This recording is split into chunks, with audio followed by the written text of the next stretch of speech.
Okay, I actually recorded this video yesterday and talked about some things happened the day before, kind of stuff. I was down at the Pink House, but I've even compiled it and ready to upload. And it's like at the last minute, it's like, I think I want to make this even simpler. I said I wasn't going to put too many details in it. Then I still didn't put all the details in it, and it's still too many details. So while I'm having my tea, again, this is a teacup I made.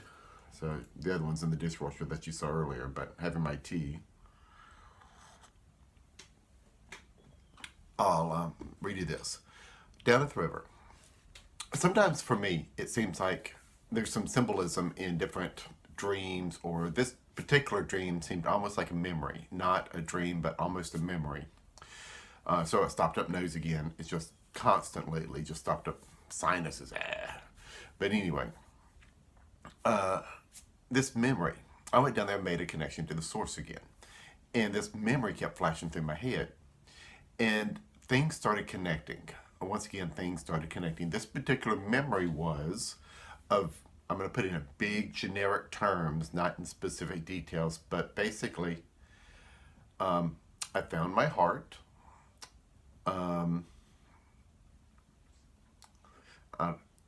If you want to put it in, I'll go ahead and put it in like gemstones, ruby red gemstone heart, gemstone shape of heart. I found my heart, and then I found a way to unlock a door to someone that I cared about a whole lot, and this someone, female, green, and it was someone I loved intensely. Love, belonging, nothing sexual, but just it was so overwhelming that we were missing part of each other, kind of thing. And I walked in and gave her my heart, and she woke up. She was asleep, had been asleep for a very, very, very long time, and pulled out my heart, gave her my ruby red heart, and she gave me like a square emerald something. I'm not sure what that was, but we exchanged things. So she got my heart, and I got this green something. And that was flashing through my head down at the river when I did another strange happening kind of thing. Basically, it gave my heart to the earth. I know it sounds kind of strange, but I got my heart, gave it to the earth itself. Thinking maybe that's what the symbolism meant, is this green female lady is, and I'm giving my heart to her, is the earth. And so, I run with these things when it happens, and I don't know exactly what I'm doing, honestly. This is all intuition, so that's what I did. I gave the earth my heart.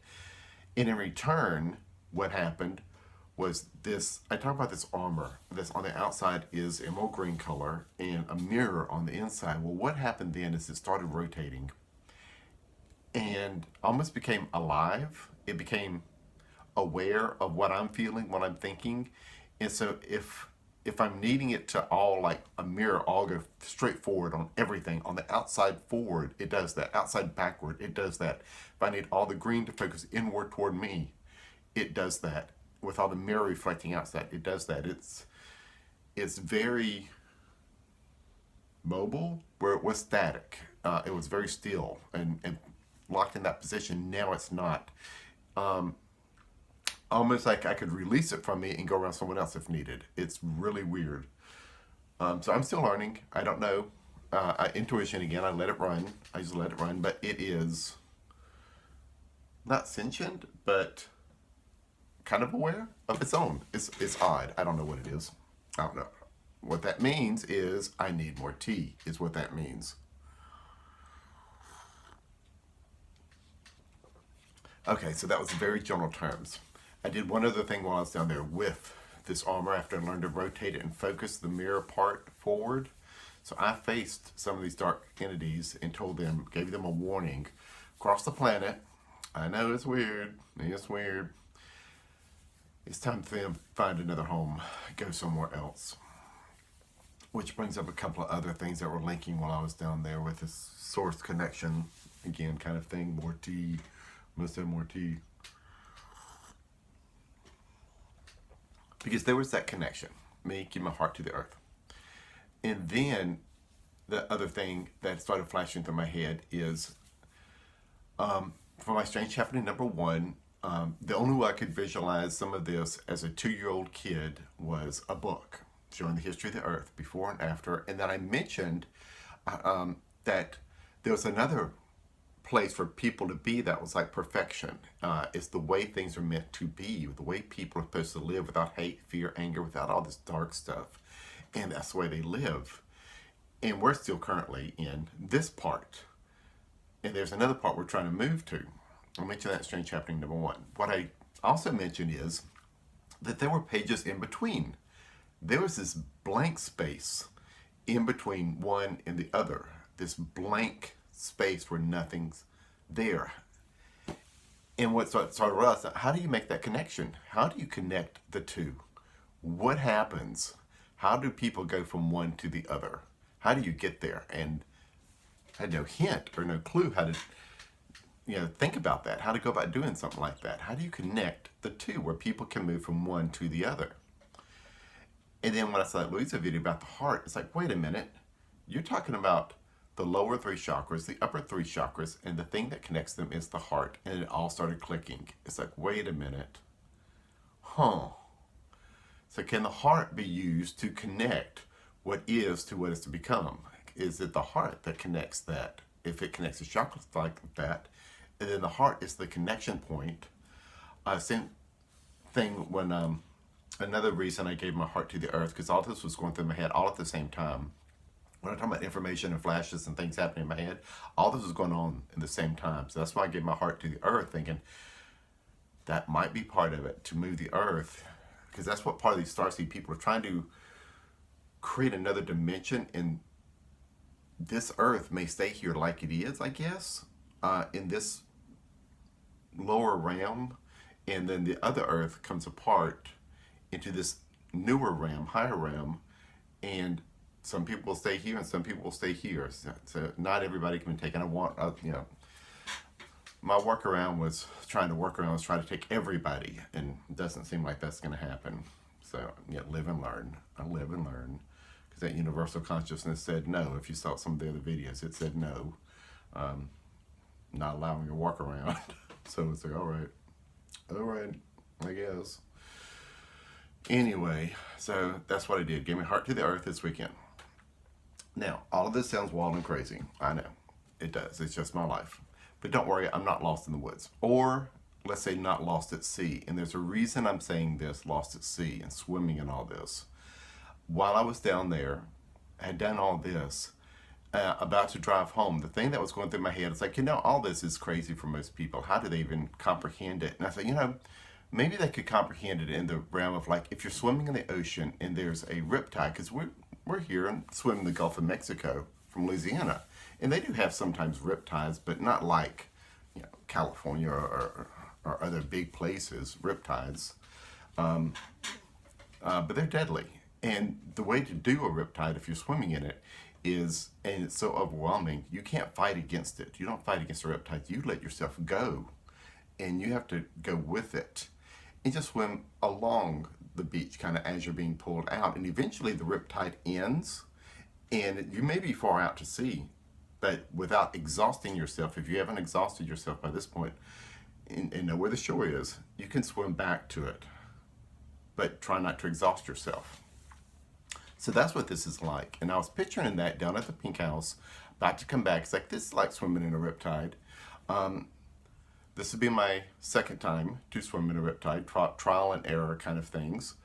So it's not near as difficult and scary or anything like that this time. I'm definitely not losing sight of the shore, but I am familiar with it, and I'm a good swimmer. And I'll talk about after this next clip, whichever way it goes. I don't know how this pops up, but the next clip is because that little favorite YouTube, Louisa, popped up again, and you'll see me reaction right here. Okay, just kick the cat off me so I can make this video. It's early in the morning, and my favorite little YouTuber, Louisa, that I said thank you earlier, I just have to record this. It's just so funny. Yesterday, I had done something big. I probably have it before this. I don't know how I'm going to edit this stuff together. I have no idea, but something big at the river down there. And hopefully I just talked about it. I don't know. Hey, Neela. But one of the things yesterday, I mean, just yesterday, it's the image going in my head was the way this intuition is running. The picture I put in my head was it's like being on a beach and being in a riptide and being pulled out into these spiritual waters, and it's running and it's running. And then I'm just being pulled out and I'm letting it go. I'm swimming with the riptide, and that's what you do. You don't fight against it, you swim with it. And eventually there comes a place and you don't lose sight of the shore and you can swim back. Hopefully you're a good enough swimmer. I'm a good enough swimmer. And I have some experience in these things from all the past stuff that's gone in my life. So I actually was picturing this in my head yesterday about being in a riptide of spiritual awakening or whatever you want to call it, and just letting it flow and go, and I'm moving with it. I am moving with it, with the tide going out and letting it take me, but I'm not losing sight of the shore. I know who I am. I know what I am. And I can swim back. And it's great for me. And I can see a danger in there for most people, but for me, it's good. The funny thing is, I was trying to throw it here. I just had to record this, just had to. Is she put out a new video 4 hours ago, and I just watched it. I'm not even finished watching it. And she just used the exact same analogy. I'm like, wow, just exact same analogy about riptides pulling people out, and you've got to be careful and that kind of thing. How very funny. This was me yesterday. Imaging this in my head going on just yesterday, and then she just put the exact same thing out 4 hours ago. That is so funny. It's so weird. Okay, you just saw that little reaction clip, and I hope it's not coming off as arrogant or anything. And that's one thing I've got to avoid is arrogance. So I try to be open, kind, gentle, and honest, and I have to remind myself of that every now and then just to make sure I'm avoiding that arrogance trap. So that's where I'm at. More tea still. So what I've done is recording both of these sections with right in the middle there was that reaction of me watching her video. When I say I'm a good swimmer, it's not like all this is random. I've told you all this strange happening has happened all my life. And I really do mean all my life, every day all my life. So I am always swimming. I've always been swimming in the water, these waters. I've always been swimming here. So I'm a good swimmer.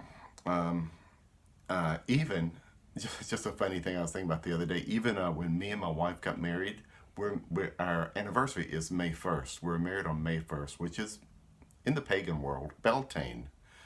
So we were married on Beltane, May 1st. It even, here in May 1st in Louisiana, it sleeted as I'm pulling up to the church, and my wife and everybody's already there getting ready and stuff, and I'm pulling into the church. We didn't get married at a church, not my church. It was just some friend's church they wanted to get married in. So because people wanted a big ceremony, it's like whatever. Me and my wife could care less, honestly. But that's what they wanted, so that's what we did. And it started sleeting as soon as I started pulling in, just sleeting, heavy sleet. So white ice was covering everything May 1st during our wedding. So it was, I thought, kind of pretty. And it almost sounded to me, in my mind, the sleet hitting everything, it's just little fine sleet. It sounded like cheering. I thought it was great. You know, my weird little world, strange little, crazy little world. So I thought it was kind of nice. But I've been talking to Mom about it. Even the crazy little world lately. She's seen these videos now. When I was little, this stuff used to really scare my mom. If you saw her video with the haunted house, it used to scare her and terrify her. So there was no way I could bring any of this kind of weird stuff up for a very long time, till now, with these videos, honestly. So she's talked more with me. She went down to the Pink House about the strange happenings in her life. She's had quite a few, not quite a few, but a good number, more than normal strange happenings, and some really interesting strange happenings I wish you would talk about. She didn't like to. But I wish you would talk about that. Apparently my grandmother had also had that. So cousins and other relatives out there, this came from Purgy's side of the family on up. Funny things it's also is a mom's a McClure. I mean, not a McClure, but mom is a genealogist, and she tracked my grandmother's side through the McClures to the Harris sept of the MacLeods over there in Scotland. So my dad is on the Welsh side over in Scotland, and mom is on the Scottish side over in Scotland. Dad's Welsh in England. God, you know what I mean? I need more tea, is what that means. Good tea. Give me tea. Okay, dad is Welsh on the Welsh side over there. Mom has traced some of our ancestry on my grandmother's side to Scotland, to the Harris sept of the MacLeods on the Isle of Skye. Mom has been over there several times. She's an excellent genealogist, really, really good. If you don't have it in solid, hard, cold paper documented, then you can't prove that it's happened, and it's just rumor until you can get the hard documentation. So she is really solid as a genealogist, and she has tracked this all the way back there. I believe, if I recall, our heritage actually went to a brother of the MacLeods that was sold off into slavery, and she actually confronted the clan chief over this, and he had to admit she was correct. It was like one of those family secrets you don't want to reveal. Unfortunately, she had the documentation, and he was sold into slavery over in Ireland. So I found that interesting. But we went over there. My wife and I actually went over to Scotland for Parliament at the Castle Dunvegan in the Isle of Skye.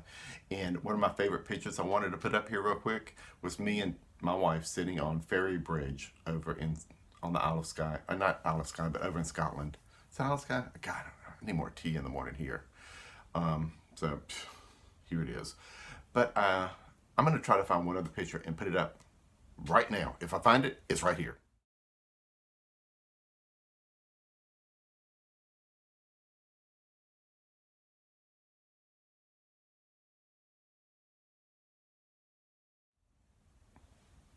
Okay, I don't know if I found it, but if it was there, that is an old church there on the Isle of Skye that I felt something from. I mean, really powerful, felt something from. Very, very strong. It also has a grave marker. I think I've got a picture of that one too. Let me put here.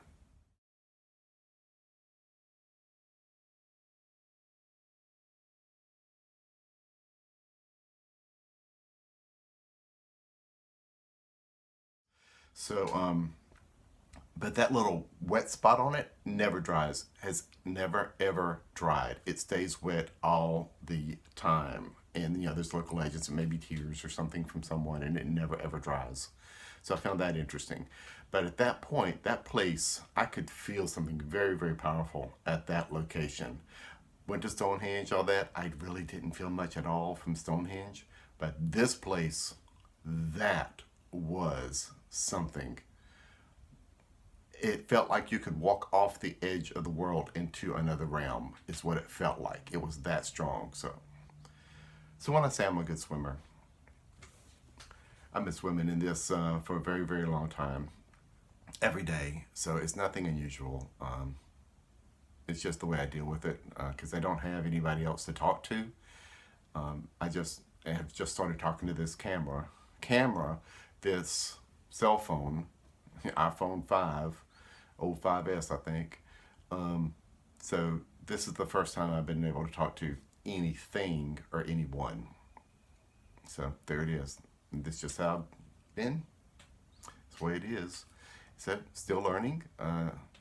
Feels like I'm not sure what's happening, but things are still moving forward, and I find it really interesting.